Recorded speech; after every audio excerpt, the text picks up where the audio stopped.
Welcome back to another episode of the Enough Already podcast. This is the show for consultants and coaches who want to forge their own paths to success in their careers and in their lives.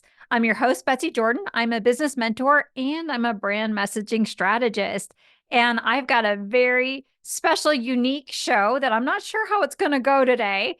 I'm doing my first true on-air coaching with Kamaria Scott, who we knew each other a million years ago when I did a speech, I think at the Good Network, and she was in her corporate job. And she said, at some point, I'm going to do my own thing, but now.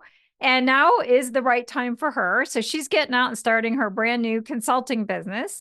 And so we reconnected around her messaging. I gave her some homework and we're like, I think we could do it just like with us. And then we thought this could be a cool learning experience. So if you want to know what it's like and be a fly on the wall, join in on this on-air coaching session. And welcome to the show, Kamaria. Thank you. Thank you for helping me. Here I go. Thank you for having me. I am excited to do this on-air coaching, but I'm also just really grateful for your support as I navigate this transition in my life. So happy to be here. Well, I'm really excited that we got reconnected because I remember the moment we got reconnected is I saw a picture that you had posted with you and a guest that I had on the show actually probably over a year ago, Lee Cockrell. And I'm like, oh my gosh, two of my favorite people. And then I started noticing that you have a podcast on manager to manager. So that made me think, something is definitely afoot over here. So talk to me a little bit about your transition from your job into this new business, starting your podcast, and where you got stuck in terms of your messaging. Absolutely. So yeah, that was an amazing sort of wonderful Disney moment of being able to hear Lee Cockrell speak and have him affirm some of the things that I believe about leadership.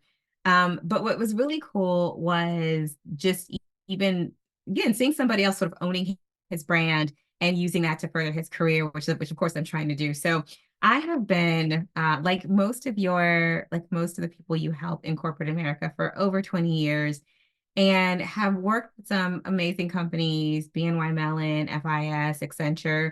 And in all of those roles, I tell people I've pretty much done the same thing: leadership, culture, change, and learning. And what I noticed throughout my career is that I would always arrive at some place that had a blank slate of a situation. So there was no leadership development, no culture to speak of. And somehow I would end up in these projects where I was either teaching, coaching, training managers. And then I had a few projects that I was super proud of where I really had the opportunity to help an organization define its management culture and really say, like, what does good look like? If we had something that was unique to us, what would that be? So I had the opportunity to sort of build a leadership brand for an organization and then build around that to help it be successful. And then like many of us, I think, who get to a stage in our careers where I went through my third layoff and I was like, gosh, if I get two more, I should get a fruit basket or something. But I took it as a sign. I took it as a sign that the universe was like, girl, now, why not now? And anybody who knows me also knows that, when you and I met, the thing that was like holding me back was that I had a child in a very expensive private school. And so I was like, this is not the time for taking leaps and bounds with my career. I'll take my 2-week paycheck. Thank you. But he is now 20 years old, thriving in college. And so this sort of third layoff was like the universe aligned and said, your child is sufficient. He's doing well. You're in a place in your life where you can take more risks with your career. So why not take this thing that you've been doing and you've been really honing and defining over years and turn it into a business? And so the really nice thing about my layoff was that they gave us a lovely runway. They gave us 3 months to kind of figure out what our next steps were going to be. And I had launched podcasts internally in my last two organizations. And so I knew I loved talking to people leaders. I loved telling their stories. But more importantly, from all of the work that I had done with managers, the thing that I found most interesting is that everyone always talks about managers, what a good manager does, what a bad manager does.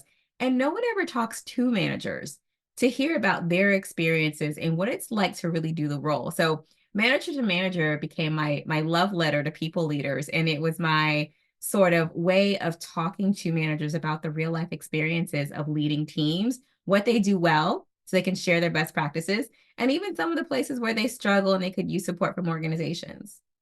Okay, so this is really good messaging. This is really, really good. But then when we talked, when we first started working together, it was almost like, okay, now this is clear and or getting clearer. And then you started pulling away from it. So what's the temptation? Like, why is it all of a sudden, you were like, okay, well, that's not a good enough, like that's too narrow. Why did you go the other way? When you say that's too narrow, meaning Like with you were saying, well, like what we talked about the other day. You were like, oh, well, everyone's saying you could do so much more leadership culture, and you moved away from this manager thing and you wanted to go more broadly is what you were working on with your messaging. I Like, was. and so why did you go in that direction when this feels like, okay, this makes sense. You have a passion for this particular level in the organization, but now I'm going over here. Yes. Well, I think one of the reasons why I was considering going more broadly is because what I see in organizations is that what happens with your manager population is symptomatic of what's happening in the broader organization.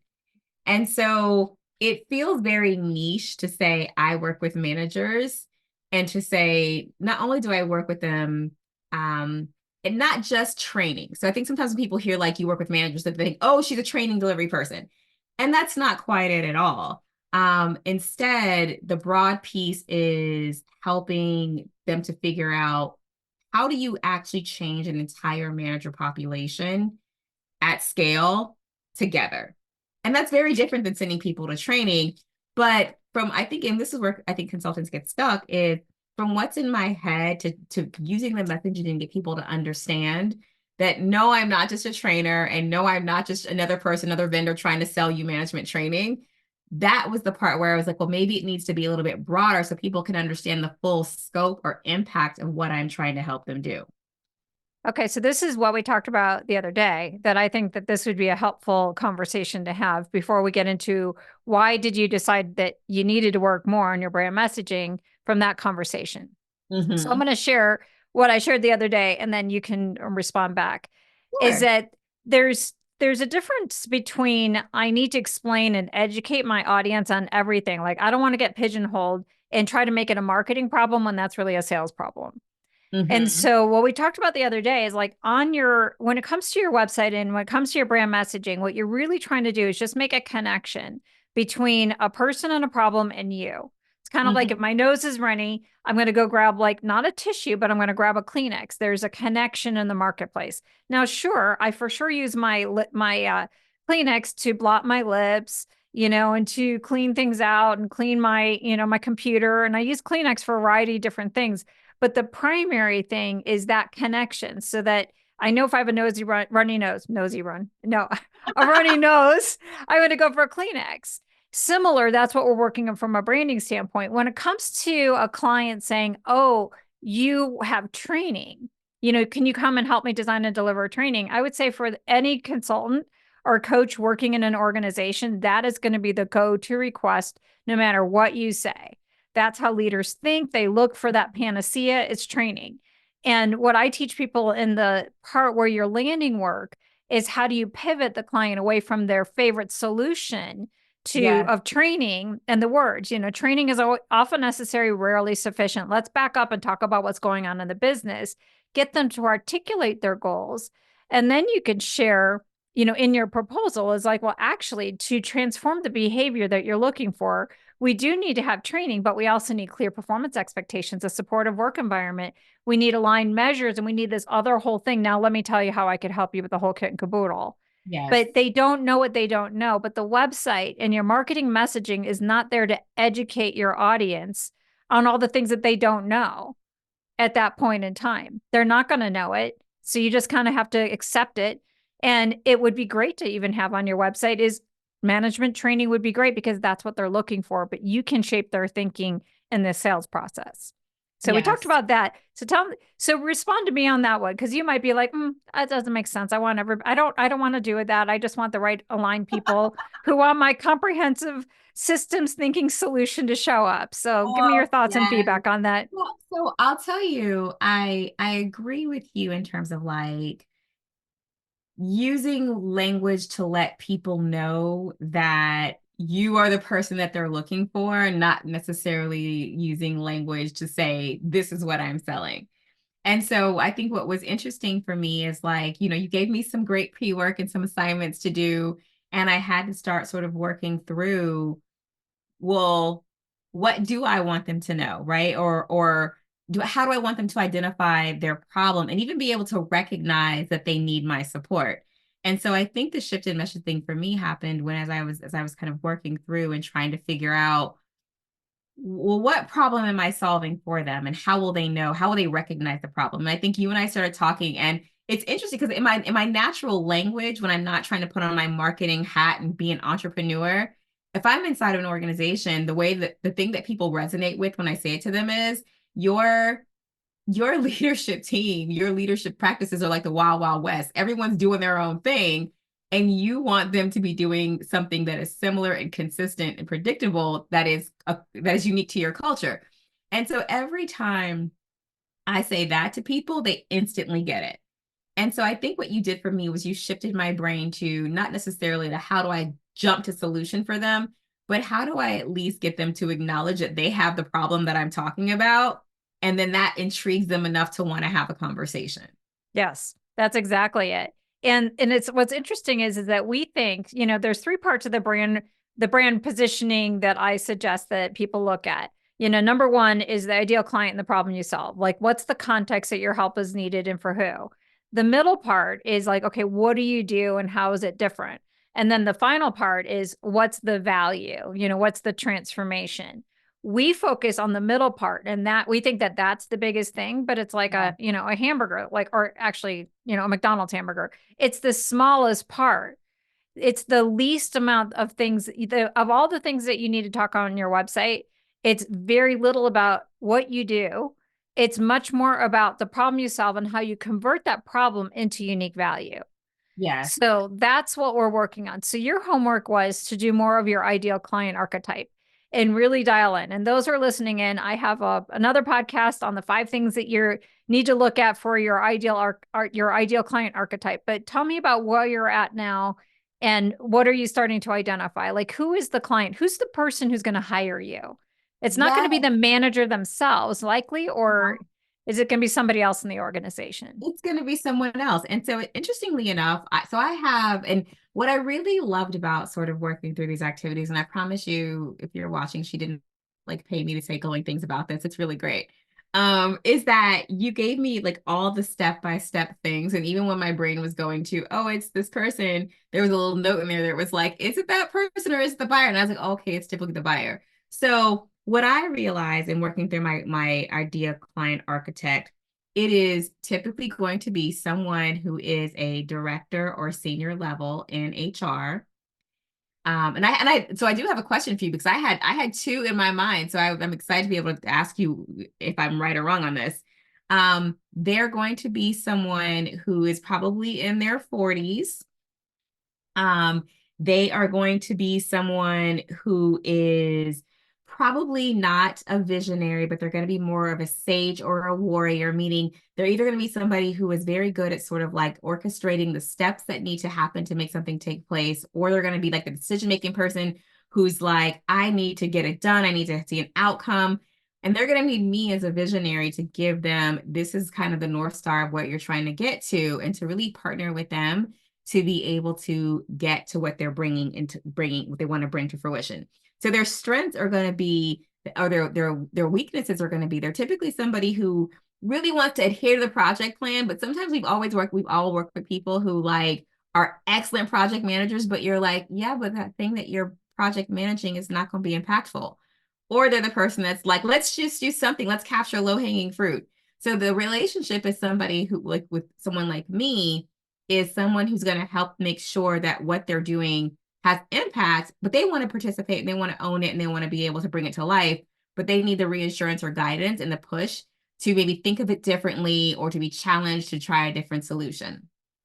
So So, depends on the size organization and your and where like the size organization that you're in and how big. Like if you're talking about a larger organization, I think some mm, of the things is you're sort of mixing potentially the operations leader. So if you're talking about management training, the likelihood is that you're probably working with an organization that has a decent front line. Is that accurate? so no.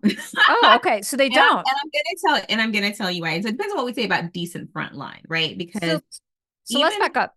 The backup. Then what size organization are we talking about? Are we talking about a company that's in startup mode, like a scrappy startup and they never really had management in the first place and they're moving into that growing? Or are you talking about like, the company that's like, been on the maturing path or the ones who are at a Disney level and revitalizing and they just need to get consistency? yes, no. So we are talking about someone who is like right in that sweet spot of past startup entering growing. So they're right at that stage where they're realizing that we have been scrappy and doing all the things, but now if we're going to continue to grow, we have to get some structure around what it is we are doing and how we are now organizing ourselves to be successful. So the Um, so the management, so this is the first time they're really stratifying their levels and management's the first time. So that's then exactly right. okay, so then a director of HR who typically at that point, because usually in the small to startup to moving in, usually HR sort of emerges out of like somebody who was sort of like that admin-y kind of role, Mhm. where you had like finance and IT all smushed together into a role. And then HR starts to emerge. So you're dealing with also a new HR is a new function as management's a new function in the organization. So then what you're Absolutely. saying does make sense. Okay. Yes, so purposely, and I don't know if I should like jump to the like I actually did one of my got to the end of the assignment or walk you through it, but specifically, I find that because you said in your assignment, who do you enjoy working with? Who do you want to work with? And I find that in this work that I do, when you are starting from a blank slate, when you're starting with an organization that is growing and they want to get it right the first time, because by the time you get to enterprise level, right, or by the time you get to really mature, the organization has already had all kinds of bad habits and chaos. And so, really and truly, I am working with people that are like, we are positioned for ambitious growth from being kind of a smaller organization. And we want to make sure that we have the right leadership culture to take us to the next level. And so, Perfect. yeah, right? Because Yeah, again, that's really good. Yeah. So your ideal client that you're targeting is definitely somebody in HR who's tasked with that. And what you want to do is don't grow the problem that you're solving is they never really had management the first time. Like they haven't had it. It's like the Wild West. Everybody's doing things differently. And you want to help them set up their management structure right the first time without all the bad habits. that's exactly right. And so part of that, and this is where I like with the avatar part, I had to like really think about it because in my head, so in the assignment, right, you make the list of like, well, who have you worked with? But in most of my career, I've had a dotted line into both HR and operations. And so the people who I have worked with, while maybe HR brought me in, the people who really benefited and wanted to work with me was operations because there's this balance between what HR wants and what operations will actually have people do. So when you're building out the culture of even leadership, it can't be with your HR hat. It has to be with your operation hat. You have to kind of go and understand the business. So I did have a little bit of a hard time there saying, well, do I have two avatars or do I have one avatar? Because even if the business is hiring you, it's probably literally their HRBP who's going to bring you to the operations manager. So I did have a bit of a hard time trying to figure out, did I really have one avatar? Did I have two avatars? I think you're dealing with like who's the buyer and how do I get to the buyer versus the sponsor of the work. I think that you're talking to the likeliest buyer on your website, like the person who's likely to hire you and bring you in. So if HR is tasked with the management development and they're making sure then your job is to make that person the hero, in the organization. They're tasked with it. Like if I go in in my olden days when I was an OD consultant, I'm definitely helping, from org design standpoint, the entire organization structuring it. I'm definitely trying to, it's the president who has the overall responsibility, but HR is bringing me in. And so Right. HR is my best friend. So the one thing that I always hate, that I got this really horrible advice from an old mentor that I had years ago, and he would always say, like, HR is a gatekeeper. You need to leapfrog over the gatekeeper. I'm like, if you're in the leadership development, HR development, OD space, and you leapfrog over the HR organization, they're the ones who are going to sustain it after we leave. So the likelihood that the operations team is going to sustain whatever you do is not as high as HR sustaining it and leading it to the culture. So that's why I would lean a little bit more, and I would make HR my best friend and my Yes. partner in supporting the operations leader.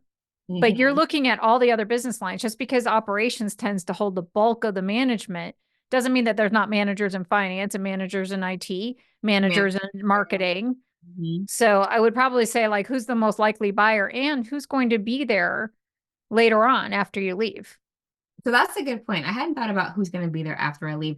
I landed on HR just because in most of the conversations that I have had, the person who came to seek me out was the HR person. It was not the operations person. So I was on the fence about like which one is it, but I landed on HR. So let's talk a little bit about, like, so now you have this passion for starting these small companies, moving into this next level, with building a strong manager bench and a manager culture, not necessarily the executive leadership. We're talking about managers. What would you say? Would you say outside of that as a positioning that's different, like where are these people going today to solve this problem when they should be coming to you? Like Yeah. pretend the thing to do the ideal client and do the market scan properly. The one Hmm. thing I will tell you and tell others is you have to imagine anytime you're doing the ideal client archetype, you have to picture it's like like in a police station, that there's like that two-way mirror and somebody's in the room and you're outside of it. You have to just like look in there and see what you observe. Anytime you try to insert yourself and go into the room, you're going to lead the witness and you're going to define the avatar to be based on you rather than you meeting them where they're at. So what I want you to do is like take a look at this particular HR leader in these small growing companies, and you're observing the choices that they're making to solve the problem when, gosh, you wish that they knew about you. What are they doing today? Like, what are they doing on their own to fix it? Well, so I think they are finding ready-made solutions to train managers. So I think what they're doing is they might go to um gosh, and I can't name specific vendors, but I have colleagues who are my avatar who are like, I just, got certified to facilitate this training for my people. Or you might see them, pick some of the ones that we know are familiar, like DISC or situational leadership or strength. So you might see them piecemealing it together from vendors that they're familiar with. They may Okay. be So, facilitating some things internally. so let's stop for a second there. Let's talk about their buying off the shelf programs and certifications and assessments. What is good about it and where is it falling short for them? Yeah. So what's good about it is they are getting something that they're familiar with. They sort of know what it is. Um, and so it's giving them a ready-made solution. And a lot of times to this point, they are a small team. So they may not be a team of one, but they're probably not bigger than a team of like three or four. Maybe I think I spoke to someone who had like 8 people in HR altogether, right? So they definitely, what's good is that if you are someone who is starting from scratch, you do need a ready-made solution. You need something that's going to not be hard. You don't have a lot of lead design time. And so you want something that's going to be easy for you to implement. Where it falls short over and over again is the now what of it all. So I think part of the issue is they're solving for one thing, which is that they think it's skill development. And as you said, training is sufficient, but it's not Often necessary, rarely sufficient. That's like often one of my necessary. mantras. Yes, yeah, it's often necessary, it's not sufficient. And so the problem that they're solving for is we gave the organization something, right? That's what they're doing. The thing is, once you deliver the training, it's not sustainable. Meaning, like you can't coach people. It goes right back to the wild, wild west immediately after training. And so I Okay. think So that's there are, good. Good. So we got that. yeah, That's a gap. What are the other gaps? So it's not it hits a part of it, but it's not sustainable. It doesn't have the comprehensive solution. It doesn't really create the behavior change. it doesn't. And you can't teach coach train to it because everyone's doing their own thing. And I think a lot of times what happens is there's a lack of ability to even figure out how to translate that skill to the right action. So I'll give you an example. I have worked for several organizations and let me just say, I love strengths as a philosophy. I love it as a product. But where time and time again, I have seen people struggle is they don't know how to take that assessment and actually turn it into high performing teams. They can put it on a background and say, like, these are my top five, and they can put it in their signatures.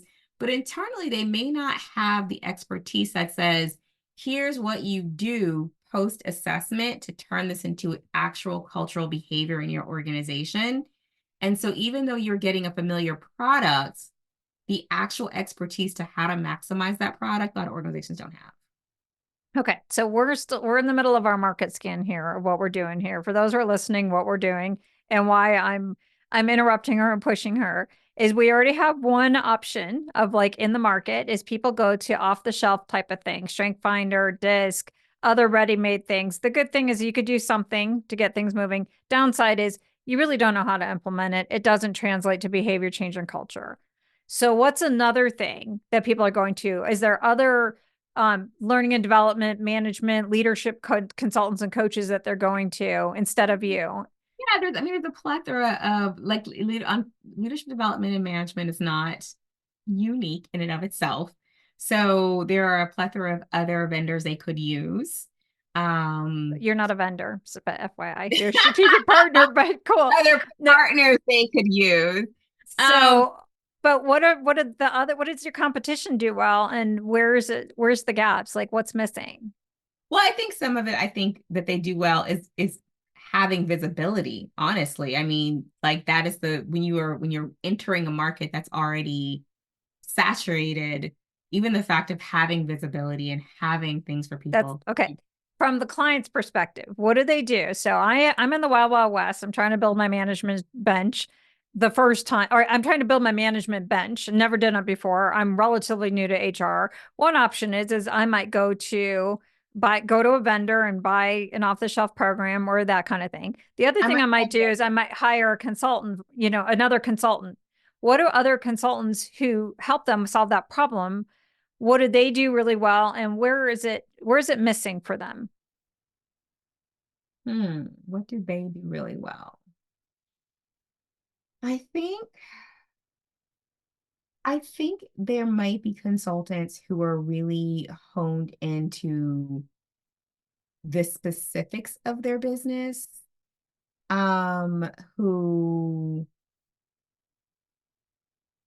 gosh, this is the hard one, Betsy. Well, okay, we're not evaluating other competitors as it Yes, relates to their branding, marketing, and all of that. We're comparing it relative to the solution.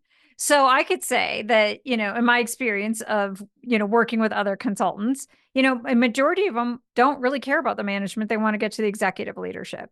So they're really right. good with the senior leadership, executive Oh, leadership. yes. And Okay. what's missing is really a focus. You mentioned with your podcast that there's a lot of people who talk to around about managers, but nobody really goes to the managers. Like to me, understanding that gap in the marketplace, like your number one, like if we're getting to ultimately your Yeah. positioning strategy and how you're unique, is you go to the managers, versus other people who just want to skip over the managers or undervalue the task of being a people manager rather than a people leader.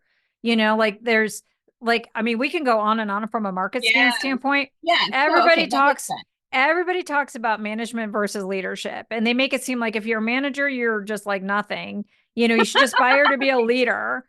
Yes, rather than it's like, well, I mean, I just watched the Super Bowl. I think that the managers, the coaches on the ground were kind of important, not just the executives who own the ball club, that's exactly There's right. so that would be a big gap that in the Yeah. marketplace that you're filling.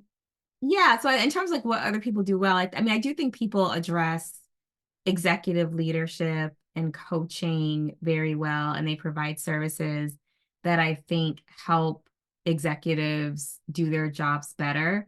And again, I think there are people that offer very good training for managers as well. So I don't want to I don't want to make it seem like no one else trains managers. There's tons of people offering training for managers.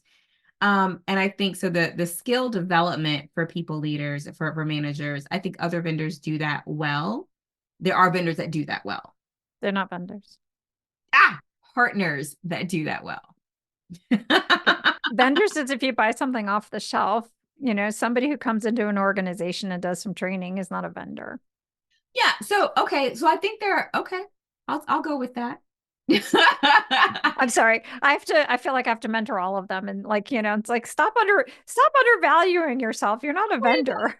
Yeah, I mean, I think from the inside part, we look at them as vendors. Like when you're Yeah. internal, they're a vendor, but I get what you're saying. And so there are other partners, solution providers who do provide training on specific skills, and they do that well. And there's people that focus on senior leaders very well. There's an abundance of people in that space. So one differentiation, like an overarching differentiation, is this side from the manager standpoint is unique. The other thing is that you talked about the sustainability, is that you're not just about like the training, but you actually help create the behavior change and create embedded in the culture. Where else are they going to for help? Um, are they listening to books? I mean, listening to books. Are they reading books? Are they listening to audiobooks? Are they listening to podcasts? Is it on webinars? Like, what else are they doing? So I think they might be going to webinars. I think there's an abundance of, especially for HR leaders, there's an abundance of communities for HR leaders and webinars being provided. So I think there are a lot of conversations and even peer communities for them to hear what each other. So they're going to each other to ask, what are you doing? How are you tackling these problems? How are you addressing, people leader performance, manager performance. But I'll tell you, and I mean, I could be wrong about this because I have been a part of a lot of HR communities, and I don't know that the conversation has traditionally been as a whole, how are we supporting and enabling our people leaders? I think it's honestly been a foregone thought a lot of the times. And just now, is it a conversation that's starting to come up more and more? As we going back to what other people do well, people do measurement really well. Gallup has, if you look at any Gallup data or any employee engagement data, for years, the data has said that managers are the most disengaged population and who have the highest level of burnout. And it's kind of like we heard it, but we didn't hear it. And so now I think people are sort of tuning into it, but I don't necessarily hear bespoke conversations about how are you caring for your manager populations. They could be popping up more frequently, but I haven't heard them a lot. The bespoke is important, is it's not really customized and it's not really as focused, like from the manager engagement. I'll tell you my experience as an OD consultant.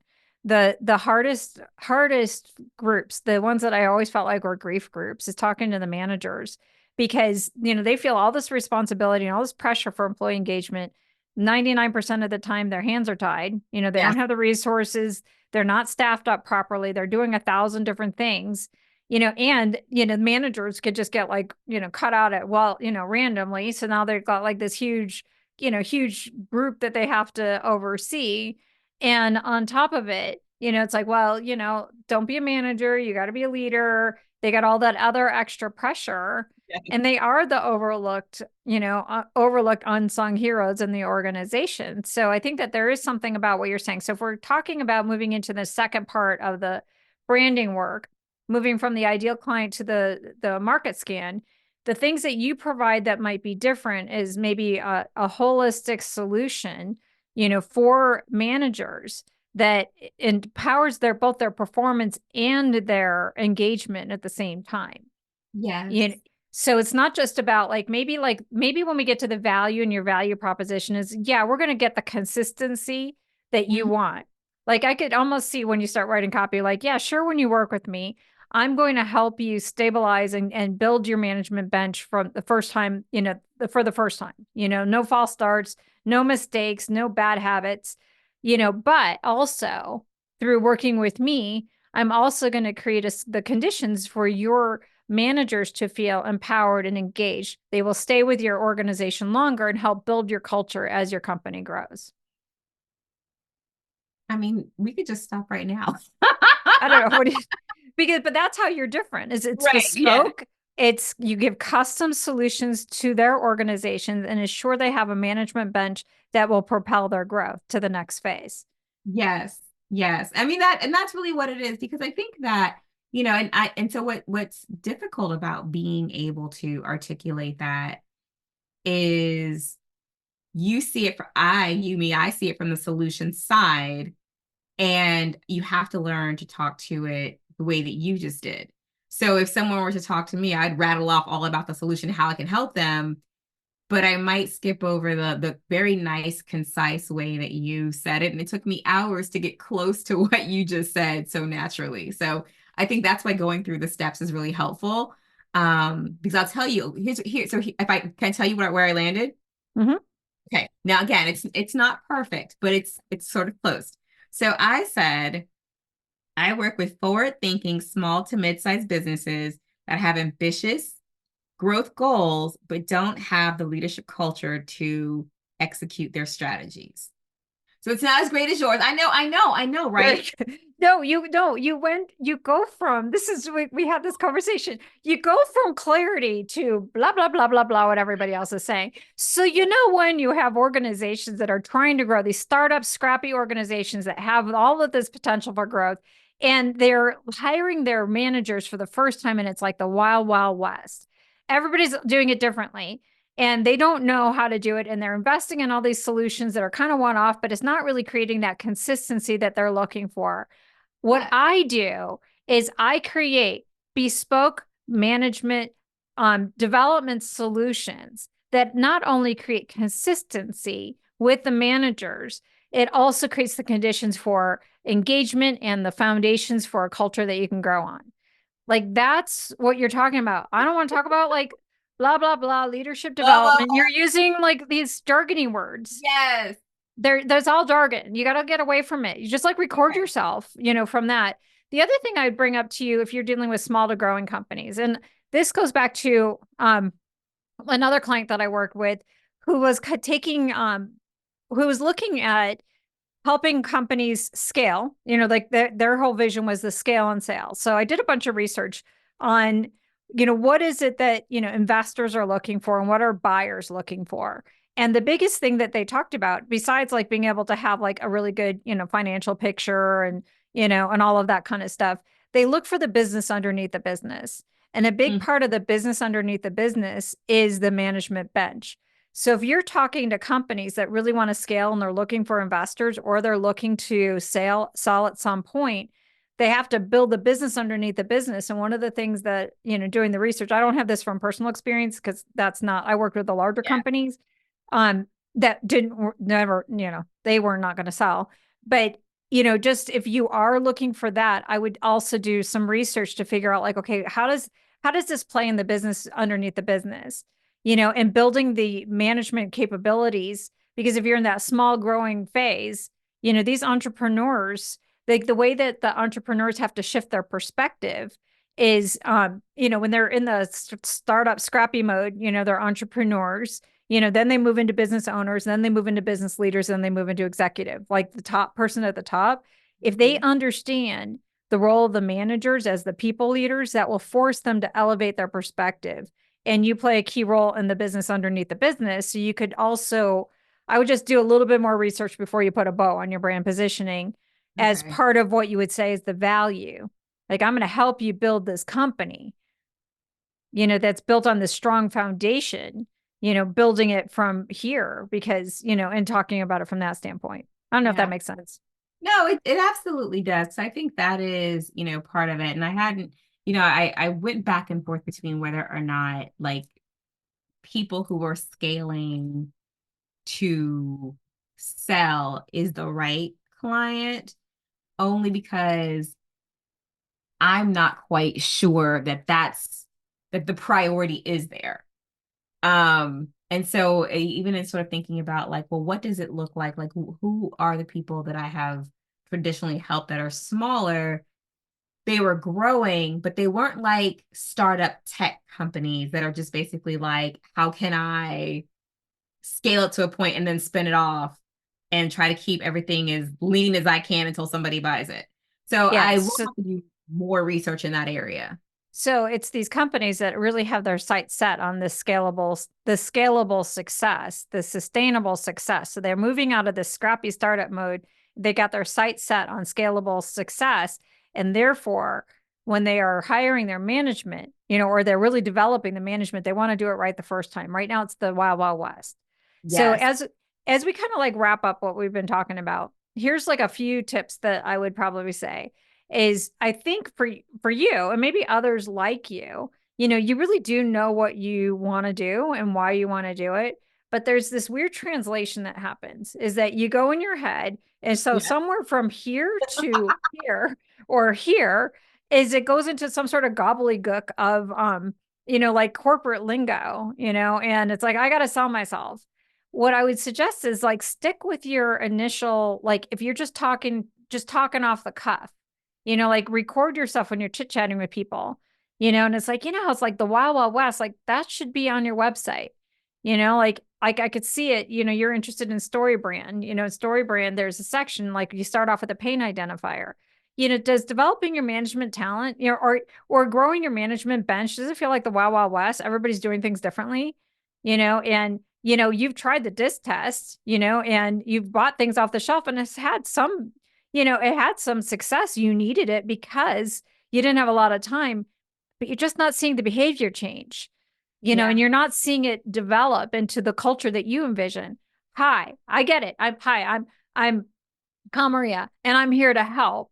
I'm your management whisperer. I'm going to be the builder of your management bench, and I'm here to help you not just develop a training program, but implement a development solution that helps you build your management bench the first time.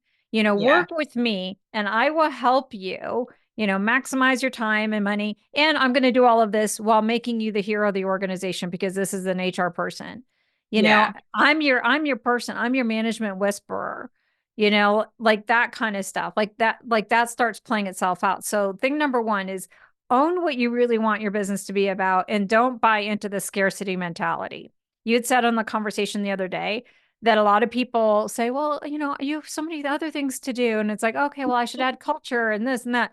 Well, yeah, you can when you get there. Two, pay attention to when you're trying to educate your audience and when you're supposed to educate your audience. And Yeah. it's not in marketing. And sometimes it's not even in sales. Like as an OD consultant, I know like the, organizational systems model is, the way I think, you know, Right. I didn't introduce an organizational systems model until I got well into the assessment. Yeah. Like where it fit into my overall process was not on marketing and it was not on my proposal. And it was not even when I was doing meet and greets with the executives and doing my initial stakeholder. It's when I introduced the systems model is when I did a report out after I did the assessment and said, well, here's the standard that I evaluated your organization against, FYI. Just like you go to the doctor and the doctor doesn't immediately say, well, let me tell you everything about anatomy. Right. Right. Like why, like, oh, here's every aspect of the human body. You need the cardiovascular system to work well with the muscular system. You'd be like, blah, blah, blah. I have a cold. I mean, that's what so you got to do things at the right places. The Yeah. second is you've got to get into a habit, all of us do, is where we turn off the internal editor. Like the best way is just like start like freehand. If you're writing website copy, talk into it, go for a walk, but then but be careful that you're not going to do it or just scribble it, like get a journal out and freehand it. Write a letter. Dear so and so, ideal client, are you struggling with X, Y, and Z? Yes. And just say it the way that you say it. You say it beautifully. You have manager to manager. The reason why, the reason why Lee resonates so much with you is that's his sweet spot. Managers, Lee doesn't say this all the time, but that manager, that customer, that Yes. spot between the customer and the employee and the manager, that's his sweet spot. That's why you Ah, resonate with him. yes, that probably is. And that's good advice. I think what ends up happening with those of us who are shifting is that, and I think you say it in your podcast, right? We speak corporate, we've spoken corporate for 20 years. And so putting on your marketing hat or trying to change the language, or even taking that thing that you do very naturally and trying to wrap a business around it it's a different set of skills Yes. that we are still sort of learning to master along the way, because before you kind of built the product, you built the solution and it was in demand. So you didn't have to market it. You just kind of showed up to where the broken things were and people were like, yes, come help me. So it is a bit of Right. a kind of now wrap your brain around even that there is a process to this, and you want it to feel organic, but you do have to know, to your point, when do you have this conversation, when you do have this conversation, because if I was doing it internally, and that's where my Wild Wild West analogy came from, was being internal and being like, okay, we just bought two things, it's like the Wild Wild West in here, like wherever they came from, they're doing their thing and there's no alignment. And so translating that to maybe in a statement to it, now it's a question. Is it like the Wild Wild West in your organization? let's Right. let's fix that. So I think there's a learning curve to being able to make it come out naturally and to switch your brain from solution to casual consultation. Well, I would say I think there's a learning curve, but I think it's really more of an unlearning curve. You Yes. know, that Yes. that like you know how to talk. I mean, if you and I were having coffee, you wouldn't use the jargon. You just talk to me. Mm-hmm. Like if you were talking to the manager, or if you were talking to someone, you wouldn't use that language. So people keep asking, they ask all the time, like, how do I find my voice? I'm like, your voice is there. You just have to stop using other people's voices. You know, Oh, I like that's what you have to stop doing is you can't picture like, I mean, there is all that corporatese. Like for a long time, I thought it would be fun to make a game called like, I called it lingo. And I'm like, I was gonna make a little bingo game and it's like in a little square. It's like to your point, we need to synergize and like have all of those phrases. And then like, and then people could have it and then they could play it while they're in the meetings. Like, how about yes, lingo, yes, like corporate I love lingo. that. So it's just a matter of like, but nobody really naturally is born to speak corporate lingo. You're just like, Yeah. you learn how to do that. But if you were writing an email to your partner, you wouldn't say, you know, are you looking to synergize our opportunities for the future? And you would say, do you want to go on a date? I mean, let's go to dinner, and that's the best marketing copy is just conversational, Just right? How conversation. write how you talk and how Yeah. you talk. Like I could tell when you're like in alignment with yourself. Yeah. Well, I will keep working on getting rid of the lingo and talking how I talk. Because yeah, I think again, I know it in the moment. If you ask me a question, I think that's the hard part, right? If you ask me a question, I can answer your question. If you ask me to position it, I get all like, ah. So it is unlearning, but I'm gonna keep doing my homework assignments and keep talking it through until I get there. But I will say, even if I can't necessarily say it out loud casually, I think it was still very helpful for me to go through the activities to get clarity on who am I helping? What do I help them with? What's the context of what I help them with? Because for the longest time, people would be like, well, like, who are your customers? Like, look, everybody, right? And it's not everybody. So No, I think being able to say it fluidly is the last step. Being able to have it in your mind so you know it and understand it is a large benefit from going through this. And then once you can kind of walk around and play around with it once you get it. But even that bit of clarity, I think I found really helpful. Wow, that is awesome. And I have additional homework for you for in preparation for our next session. I want you to drop it just one level down. Okay. So we know that you want to help managers, you want to help HR, new HR leaders in growing companies. Are going from startup to growing, and you really want to help them build their management bench so they could do it right the first time. Yes. Why do you care about it? Like, don't answer it now. That Oh, will I save know for a why. future I one. forgot. Oh, please let me answer. I know why. Okay. So a story that I tell people all the time is way back in the day, I used to work for AOL.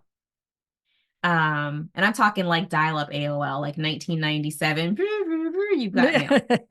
And so for those of us who remember that time period, um, they actually went from like the hourly plan to the unlimited plan.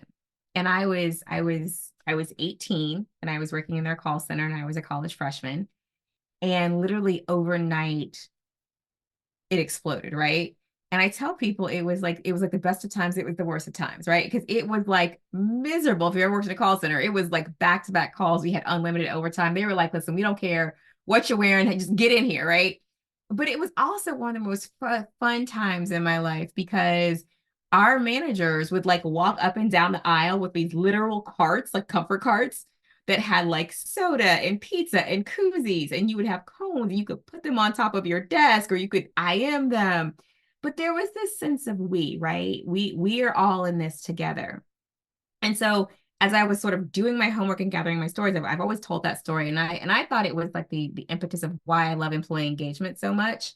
But it was like in my mind, the archetype of an organization that was going through tremendous growth, that literally had managers who were there to help their employees. And that has been the imprint in my brain that like growth and change inherently kind of suck. But when you have the right people leaders, the right managers, they are there to help people get through it and the organization in and of itself thrives. So that has always stuck with me since I was 18. It's why I became an IELTS psychologist. And it's why I try to help people now. Okay, so here's what's beautiful about what we are doing here is you just wrote your about page. So kudos to you. So we have your about page just about written because that was really compelling. That was beautiful. And that's the stuff that it's like the why. Like you see it and you know it. You are part of an organization that was like on the cusp of this, and these things made a huge difference. That is your about story. Yeah. So now this is why you do what you do. And that's why you got your degrees. And now this is what your business is about. This is the through line. And the reason why this is so important, and I'm going to end on this quote that I use all the time with my mentees, especially the people who don't love marketing and are terrified of marketing. And they're nervous about, just getting out there and finding people. And here's why this is so important, or even writing website copy, putting their picture on the website is it's a quote from Audre Lorde, who's a poet, who says, when I dare to be powerful, she says, when I dare to be powerful, when I use my strengths in service of my vision, it matters less and less whether I'm afraid. And the real power of what you're going through is tapping into this true self and your true authentic passion and why you care. This is going to be what overcomes, your humps, getting your website done, investing properly in your business, getting out there marketing, putting a proposal together, pricing yourself. This is who you have to go after. This is why you have to go after them. So kudos to you. Any comments or questions before we sign off No, from just this on-air coaching? thank you for your support. I mean, I have worked with people on this process for a while, and I got further in my thinking and further in my clarity and understanding in the literal one conversation we had and the 3 days of me doing my homework than I have working with a few other consultants. So I just want to thank you because you have a gift for what you're doing, and you make it very easy for people to kind of translate what they're trying to say and to get there. So Oh, thank you for saying that. And thank you all for participating in my very first on-air coaching session. Thank you for being on the show. And if anybody wants to be, just my, I guess, what are you, a guinea pig or what are you for my show? That guinea pig. If you want to be on the hot seat with me and let me do some on-air coaching with you, we could work on your brand messaging, or if you want someone to help you frame up your offers, that would be a fun on-air coaching as well. So I don't know, whatever you all want to do. So anyway, so that is it for today. Thank you all for listening, and I'll see you all next time.